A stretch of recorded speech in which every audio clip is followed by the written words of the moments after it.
Hi, I'm Carolyn Evans-Hammond and welcome to my tasting room. Carolyn's tasting room is where you can taste exciting wines with me. And this week we taste 4 wines for Mother's Day. This flight is perfect for all the ways you might celebrate. Gifting, pouring with brunch, or enjoying with a fabulous dinner. So today's flight includes the non-vintage Henry of Pelham Cuve Catharine Brut, VQA Niagara Peninsula in Ontario, the 2021 Bertrand Côte des Roses Rosé from the Languedoc region of France, the 2020 Henry of Pelham Estate Chardonnay, VQA Short Hills Bench in Ontario, and the 2021 Relaxed Riesling from the Mosel region of Germany. Let's taste.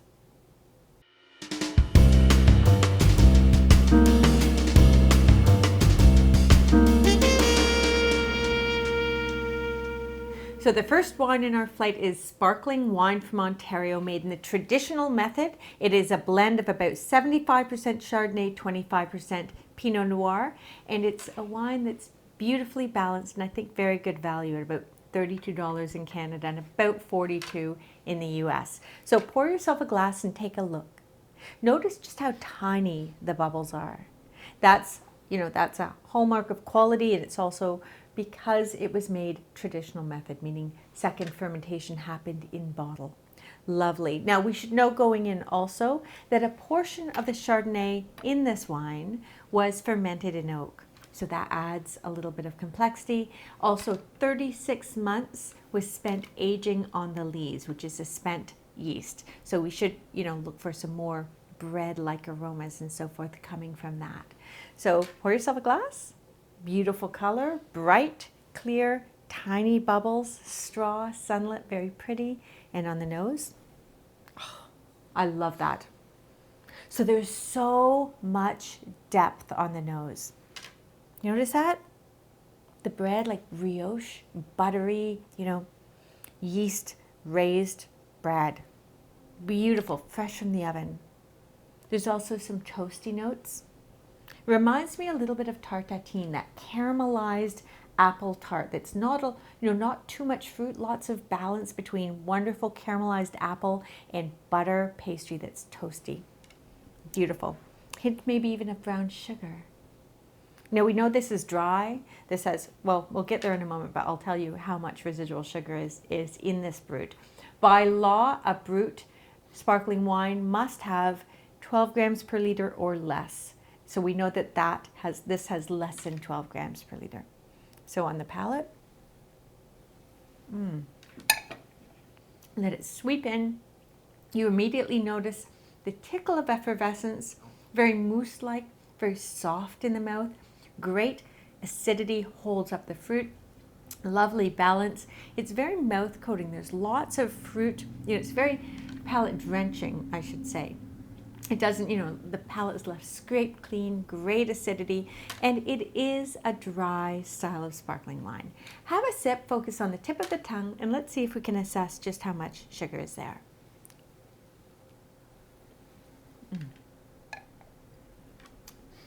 It tastes very, very dry. We know that you can taste the sugar a little bit more on the tip of the tongue, and this one has 9 grams per liter, so it's low even for a Brut.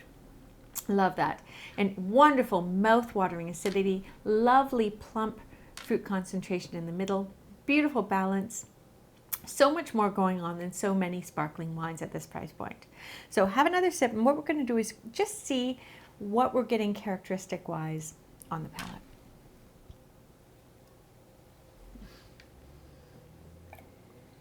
For me, it's more apple and lemon than pastry, more pastry and brioche on the nose. And that comes through on the finish after, the fruit recedes.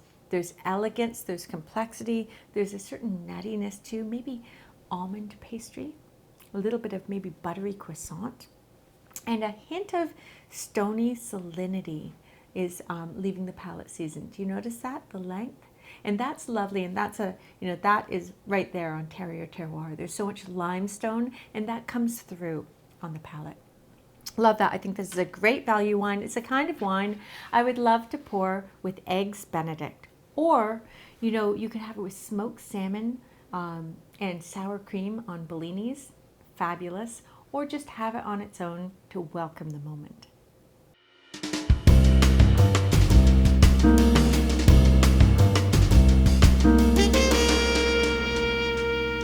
And the second wine in our flight is from the south of France. It's from the Languedoc region, and it's a bottle you may be familiar with because it's got great distribution, it's widely available, and that's because it's so popular. But I think it's a lovely wine. Now the bottle itself is a little bit special because on the bottom, I don't know if you can see this, but there's a rose etched into the bottom, and that art was commissioned by the winemaker Bertrand. It was commissioned by him for a French artist to do that. And the idea is you can give this bottle sort of in lieu of a bouquet of flowers. So nice idea, and it's got a glass topper, so you can kind of reuse it. So pour yourself a glass and let's taste it. You'll notice the color, it's very pretty. This is a Grenache Syrah Cinsault blend, which is the classic grape varieties of the region.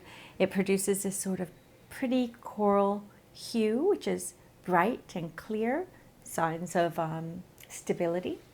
So give it a swirl and let's nose the wine.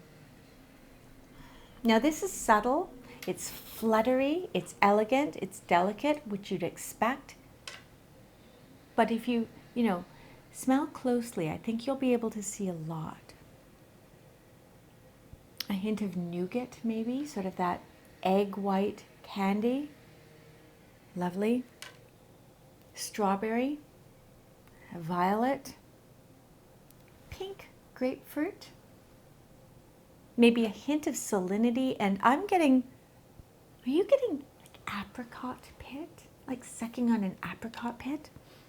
I absolutely get that. So lots going on, but those aromas are subtle, they're coy, they're very French, really. So one more sniff and let's have a taste.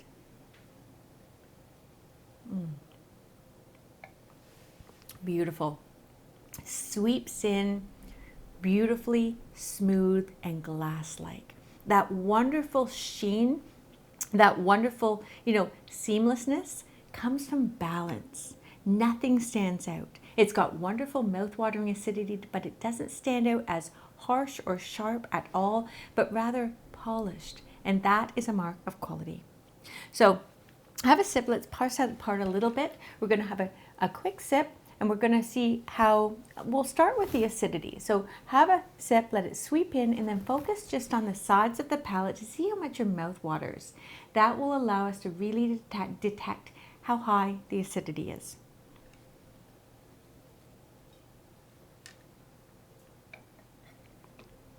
When you do that, is your mouth watering?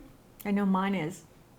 So we know this has lots of acidity, and yet you don't notice that when you're just drinking it because it's so well balanced. And it's really well balanced with fruit extract. There's lots of fruit stuffing because we know that there's only 2 grams per liter of sugar in this. So sugar can actually, balance acidity and do that polished mouthfeel thing, but there's no sugar here. So it's relying entirely on fruit extract, and that's a sign of quality.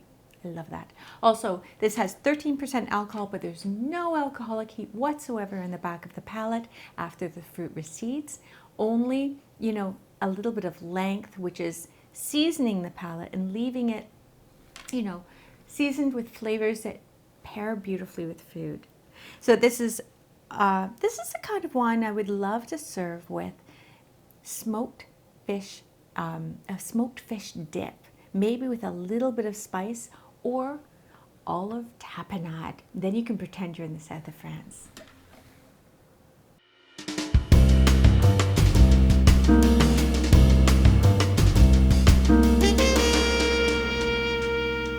And the third wine in our flight is the 2020 Henry of Pelham Estate Chardonnay VQA Short Hills Bench. What that means is all of the fruit for this wine came from the Short Hills Bench, which is one of the warmest regions in Niagara. So we're looking at a ripe style of Chardonnay. And we do know that this was oaked. It was actually fermented in oak, and it was aged for 8 months in oak. So we'll be, looking for that on the palate. So have a look. You'll notice the color. The color is sort of a a deep yellow, sort of medium yellow, or maybe a light gold or something like that. But there's color there, and it's very pretty, very shiny, bright, which you want in a stable wine. Give it a swirl and a sniff. Oh, is that lovely? What I love about this nose is, yes, the wood is evident, it's coming through, but there's more than that. It's not cloaking the fruit. The fruit is there too. So give it a swirl and a sniff. Lemon curd, baked apple, as well as a hint of cinnamon and nutmeg, and a little bit of butteriness, maybe buttered popcorn. You getting all of that? I just love that. Ah, so pretty. I'm also getting a whisper of orange zest. So lots going on. You could spend a lot of time nosing this wine, which I like because, this wine is only $20 in Canada and the United States. So it's good value for money when you're getting that level of complexity, because complexity, concentration, and length, and of course balance, are all the important hallmarks of quality. So have a sip, let it sweep in, and let's just feel the wine, much like we did last time.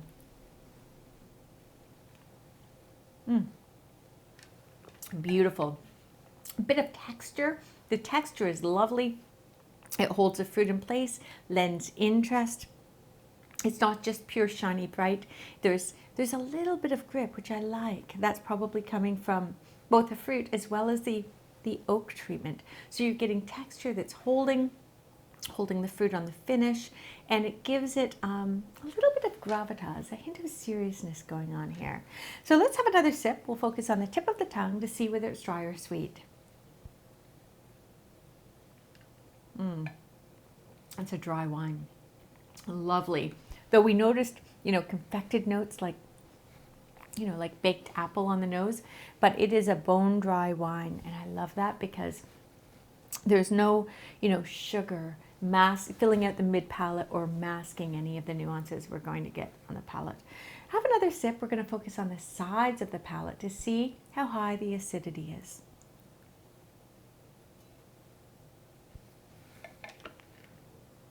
Mouth-watering acidity. Are you getting that?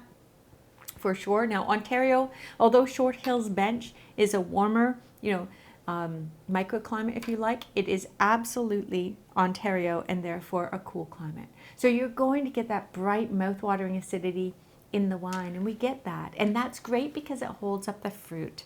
It keeps the structure there, cleanses the palate, makes it supremely drinkable and age-worthy, frankly. And this is a wine with 13.5% alcohol, but I'm getting no alcoholic heat on the back of the palate. Are you? Now let's have another sip and just see what the characteristics are of the wine, flavor-wise, because it's so important for food pairing.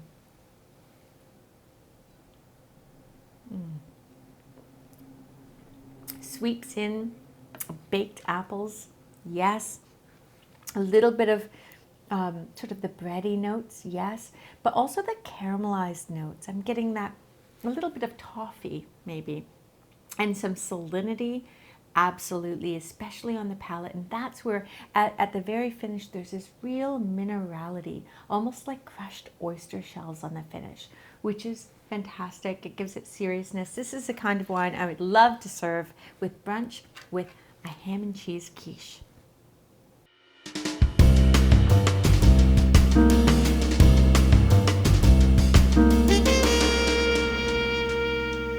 And the last wine in our flight is a German Riesling from the Mosel. Now, the Mosel is known for its Rieslings. It's actually a very respected region. This wine is an inexpensive wine. It's in a fun bottle with big lettering, relax on it. Leads the witness, tells you what to do with it, just chill. But let's have a taste and see if we can taste it technically and see what it's saying to us. So pour yourself a glass and you'll notice the color. The color is straw. It's not as yellow as the last wine. If you give it a swirl, you'll notice you can see the legs, which is how, the wine sort of drapes down the sides of the glass, inside the glass. And the evidence of legs is actually indicative of either alcohol or sugar. We know this only has 9% alcohol, so it's not because it's high in alcohol, but rather because there's some sugar there. So you know that just by swirling the glass. Have a nose. It smells like Riesling. Lime, absolutely. Maybe lime sorbet. Pineapple. But bright forward fruit and some lacy salinity. Salt is something that's often found in Rieslings. Lovely though. Bright, very pure, pure fruited. That's a mark of quality. So have a sip. Let's focus on the tip of the tongue to see how sweet this is. This is a sweet wine, but when you just have a sip, I don't think you notice it. So just have a sip and see if that sweetness is too sweet.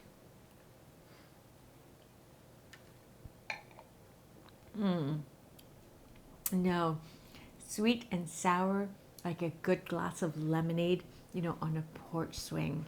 And that's the charm of well-made Riesling. Lots of sweetness, but also lots of acidity in perfect balance. Now, of course, not all Riesling is sweet. It can range from bone dry to succulent. This wine is sort of a medium sweet. It's got 40 grams per liter of sugar. And what that means is it's got to have, to balance it, sky-high acidity. So have a sip with me, focus just on the sides of the palate, and see how much your mouth waters.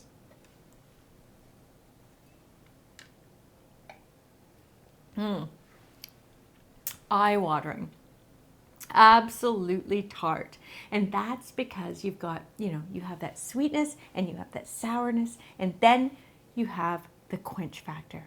So this is 9% alcohol. Of course, there's no alcoholic heat. Lots and lots of fruit. The fruit it's fruit driven. It's very forward. It's very fun to drink. It's very easy to chill down and quaff in the sun. And it's a kind of wine that you can serve with goat cheese beautifully. To me, goat cheese and Riesling are a match made in heaven. So you can have it with goat cheese salad for sure. You can have it with goat cheese on crackers. Maybe, with walnuts on top and drizzled with honey. Fantastic. Or, because this is a sweet wine, you can serve it with pound cake. And it works really well. Just plain pound cake or pound cake and some poached peaches. Fantastic.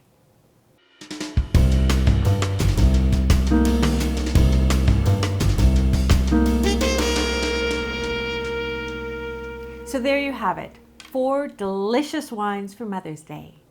Which one did you think is best for your celebrations? Let me know in the comments below, and don't forget to like and subscribe, because I'm coming right back with another lineup of delicious wines so you can drink better and learn how.